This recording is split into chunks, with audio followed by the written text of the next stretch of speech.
Before there was Ellen Ripley. Before there was Wonder Woman.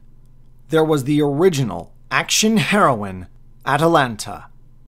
Now available at Amazon, Smashwords, and at studiobrainstorm.net. Links in the description.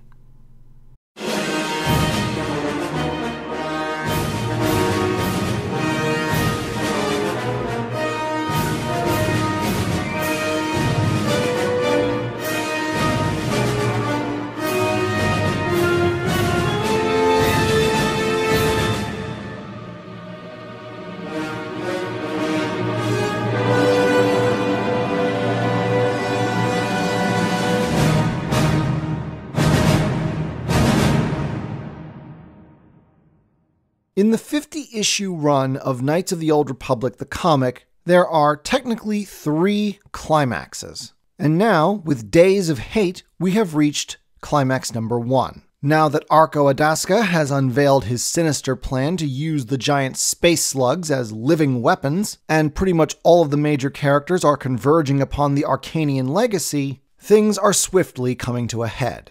According to writer John Jackson Miller, he'd always intended to introduce a superweapon of some kind, but he intended to differentiate it from previous ones by making it a biological one rather than a technological one. But he wasn't sure how to introduce such an idea without possibly compromising previously established Star Wars precedent. Then one day, he watched a rerun of The Empire Strikes Back, and this gave him an idea.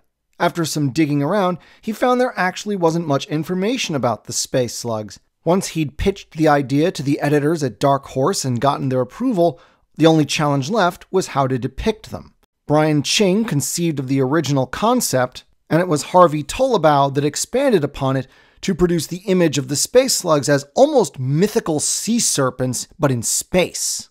For Days of Hate, we have Chris Warner and Michael Attia doing the cover art, although they continue the same style as that of Colin Wilson for Knights of Anger. I'm still not much of a fan of this particular style of cover art, what with it looking more like a variant scene from the interiors as opposed to an actual cover image, but As for the interiors, the good news is that for the first time in Knights of the Old Republic the comic, we have one artist for an entire arc. A Filipino named Bong Dazo, I hope I pronounced that right, whose other claim to fame was the graphic novel adaptation of The Force Unleashed.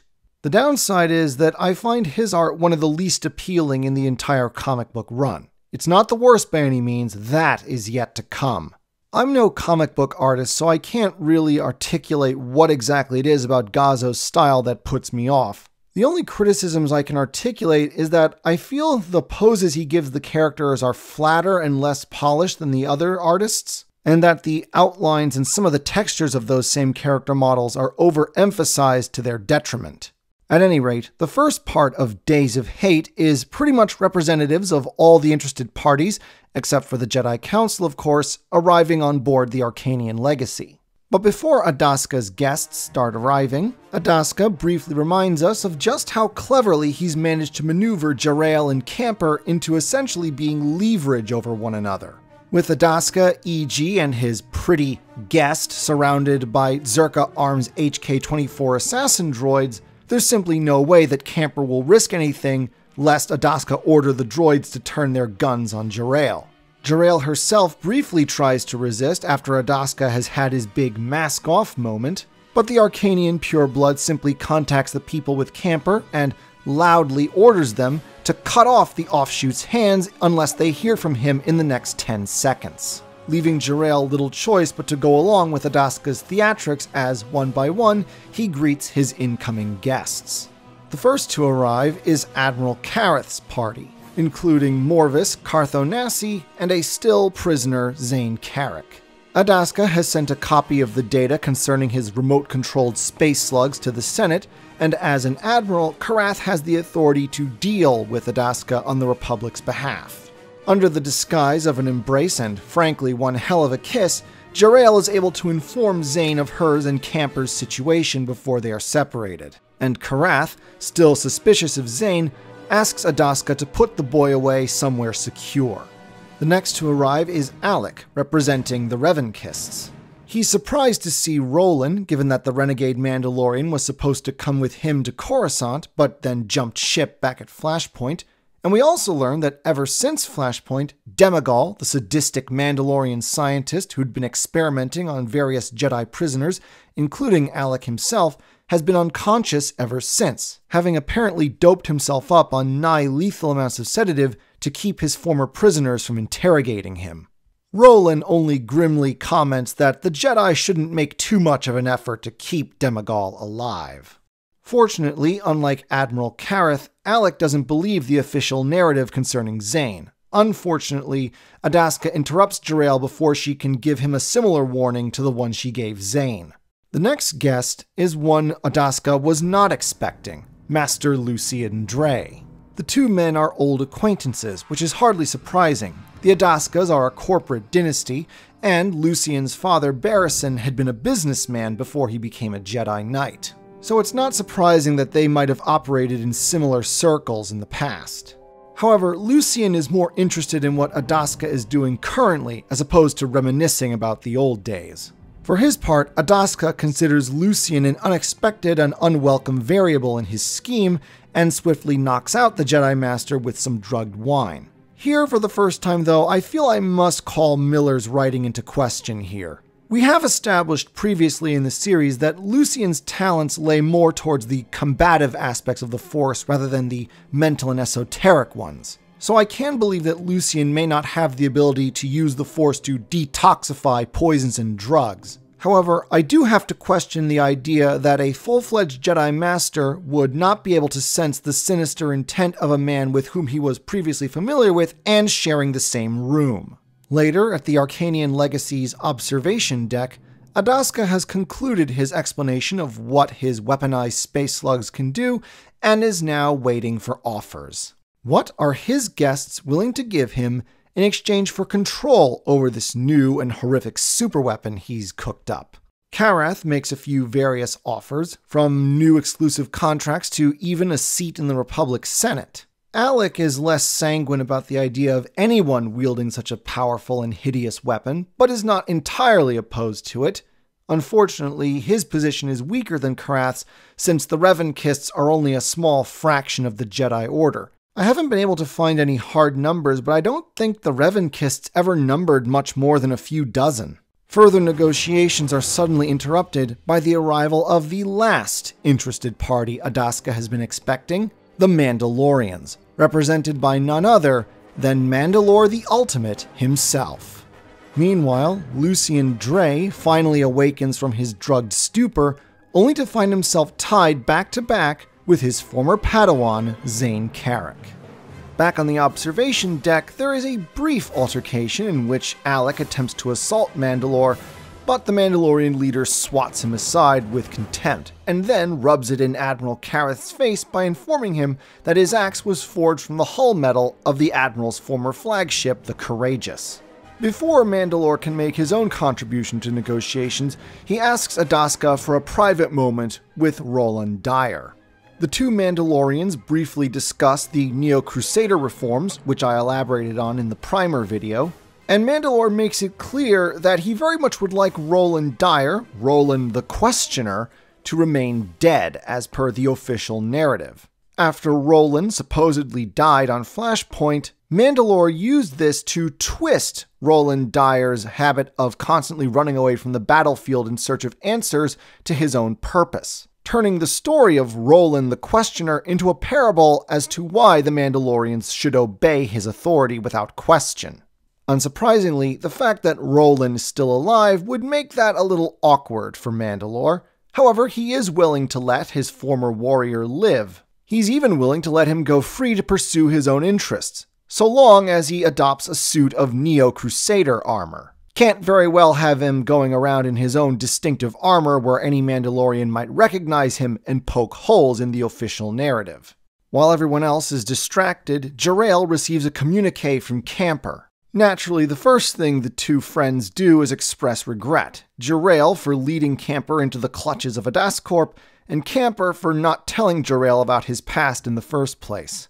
He'd known all along what Adascorp had wanted with the space slugs back when he'd worked for them, but he'd done it anyway because his scientific curiosity had for a time overcome his scruples. He also informs her that Adaska's father and grandfather had in the past attempted to wipe out the Arcanian offshoots by releasing genetically engineered plagues, taking advantage of the offshoots' weak immune system, as if the Adaska family wasn't already scummy enough. Insert gain of function references here.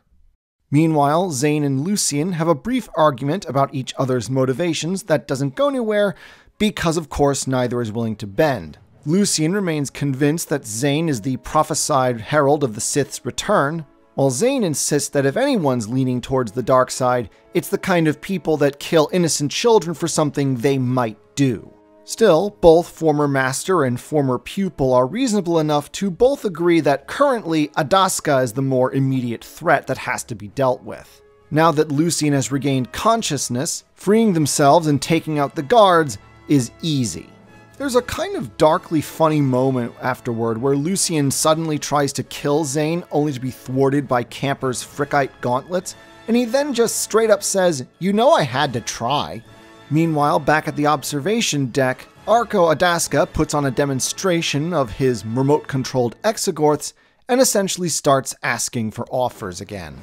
While a disgusted Cartho Nassi slips away, Mandalore the Ultimate makes his one and only offer. Now that the Mandalorians are into conquering and hanging on to planetary possessions as opposed to just destroying them, he has no interest in actually using Adaska's space slugs, but he is willing to bargain for the weapon so that no one else can use it. In return, the Mandalorians will not only leave Arcania in peace and leave it as the Adaska family's personal fiefdom, while at the same time placing Adaska in charge of the Mandalorian war effort's military supply. Adascorp alone will be the sole procurer and provider of all weapons and armaments that the Mandalorians require. Meanwhile, as the Mandalorians sweep across Republic space, they will destroy every other major financial institution, leaving Adascorp with a monopoly on a literal galactic scale, wealth and prestige beyond anyone's wildest fever dreams.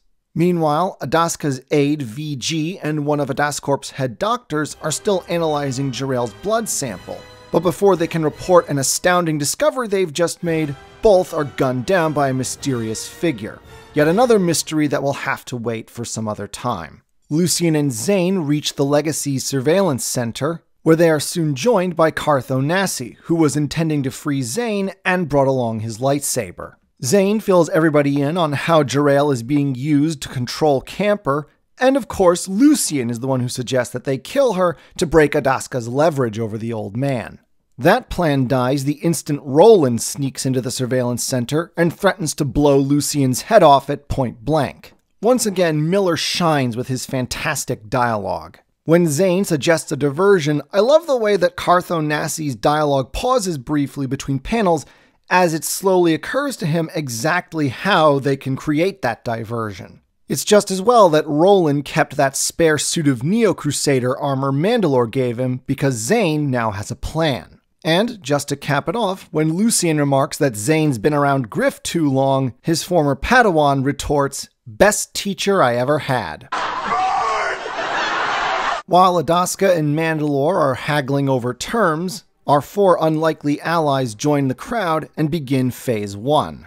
Onassi and Zane, wearing the Neo-Crusader armor, pretend to get into a fight which just happens to bump into Roland, who just happens to shove Zane close enough to Jarael that he can surprise the HK droids guarding her and take them out. Lucien then barges in, declaring that this was all part of a plan between the Republic and Adascorp to capture Mandalore, who responds by ordering his men to fire. And so the observation deck turns into a madhouse. Zane manages to relay to Camper that Jarael is safe, and the old man sets his own plans into motion. Of the four principal characters, Camper's probably gotten the least amount of attention and development prior to this, but we have established consistently from the beginning that when his mind is functioning, the man is a technical genius. He's been stuck on the station that actually controls the space slugs this whole time, and once he learns Jarael is safe, he just keeps pulling off one technical marvel after another. In any other storyline, this would be called out as Deus Ex Machina, but hey.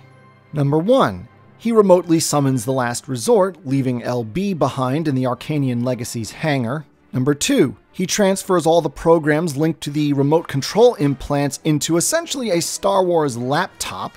And 3. He uses a modified restraining bolt to reprogram the HK droid that was watching him into obeying him. He then orders it to break open the airlocks of the station, taking the only functioning spacesuit for himself. The others he sabotaged, forcing the other 2 Arcanians, purebloods, with him to seal themselves inside the storage locker to avoid being killed by exposure to vacuum.